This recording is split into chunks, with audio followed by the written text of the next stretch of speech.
তেনেকে মিতা তুমি কোৱাচোন তোমাৰ সকলোকে ভাল পোৱা ফলবিধৰ নাম কৈ দিয়াচোন কল আৰু মিনা তুমি কোৱা তুমি কি খাই সকলোকে বেছি ভাল পোৱা আছে এতিয়া কলৰ ৰংটো কেনেকুৱা আমি ধৰিবৰ কাৰণে আমি এটা হেৰি কৰিম তোমাক সুধিম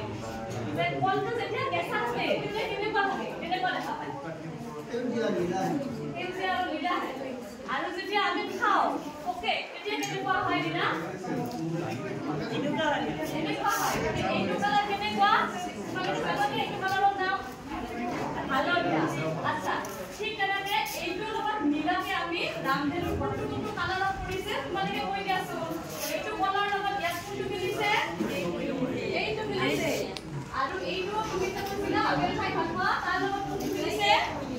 এইটো মিলিছে গতিকে আমি কি বুজিব পাৰো ইয়াৰ পৰা ৰঙৰ ধাৰণাটো আমি ইয়াৰ পৰা ক'ব পাৰো হয়নে